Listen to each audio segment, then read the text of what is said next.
It is a folder that you had during the negotiations, isn't it? Yes. There were some quotes and notes. We saw you open it multiple times. Yes, it was a key topic because we are considering the talks as the resumption of the Estambul process. So it was important to reiterate what we agreed on in Galmelbach at the end of February 2022, and how all this would have ended had Ukraine agreed to peace at the end of February. They did not agree. They were dragging their feet, and after that the next stage of agreements was in Istanbul.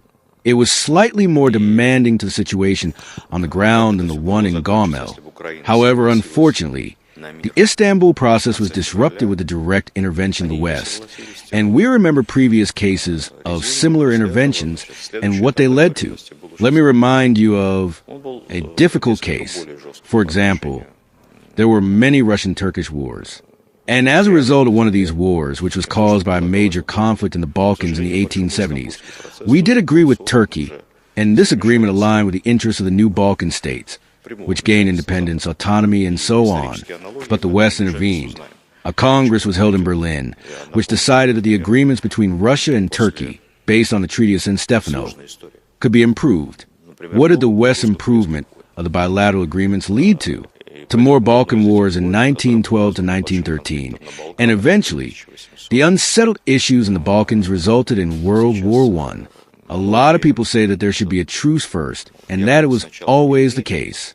30 days without any preconditions, 30 days, 60 days, no matter. First a truce, then peace negotiations. That's what people who don't know history at all say.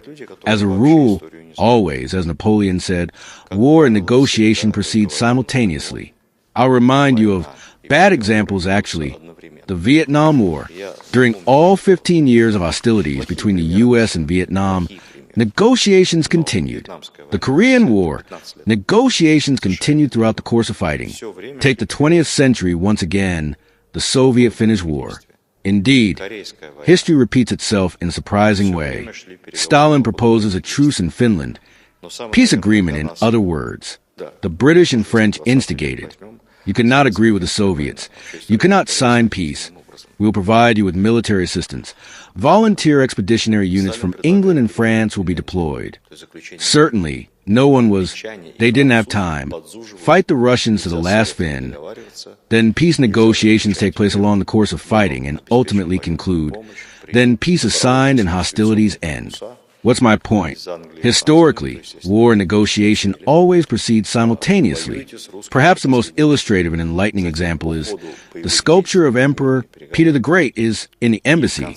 The Great Northern War with Sweden, after which Sweden lost its status as a great power forever and the Russian Empire became a great power. The Great Northern War with Sweden lasted 21 years.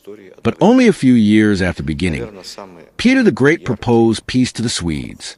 He said, "We don't actually need anything. We have access to the Baltic Sea, St. Petersburg, small buffer zones around it, and that's it." Historically, these are Russian lands, because the entire Leningrad region, most of Karelia, these are all lands that were once under the jurisdiction of the Novgorod Republic and were taken by Sweden piece by piece during the rule of Ivan the Terrible. We know that all these are our native lands, but we don't even ask them back. We don't need much. Give us freedom and access to the sea. Russia cannot live without access to the sea. Give us St. Petersburg and its surroundings, and the war will be over. Security guarantees. What do the Swedes say? They said no, we will fight to the last Swede. Charles XII continues the crazy war, despite recurring peace offers from Peter the Great. However, an interesting fact, who do you think was backing Charles XII? England and France. They've been funding Sweden nonstop. Eventually, we agree to peace talks.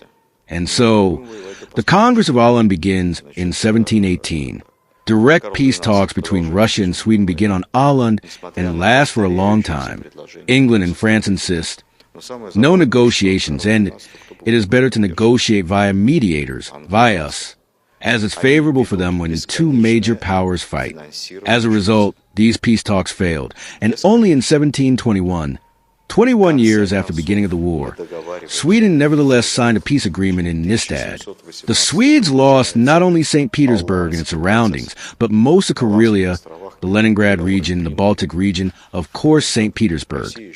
But most importantly, Sweden lost its status as a great European power for good. If before the war the area of Sweden was 1 million square kilometers, equal to twice the size of France, and the Baltic Sea was the Swedish inner sea, then at the end of the Great Northern War it lost its lands in northern Germany, the Baltic region, and much more. And in the end, it would lose Finland as well. But it is remarkable how our history repeats itself. It is even beyond understanding. 21 is quite an intimidating number. Time used to go slowly. Now it passes much faster. But you see, Otto von Bismarck, who served as ambassador to St. Petersburg for many years, was fluent in Russian, and in general sense and understood Russia, realized a common interest between Russia and Germany, said, "Never try to deceive the Russians or steal anything from them, because time will pass and Russians will always come for what's theirs sooner or later. The Russians will always come for what's theirs."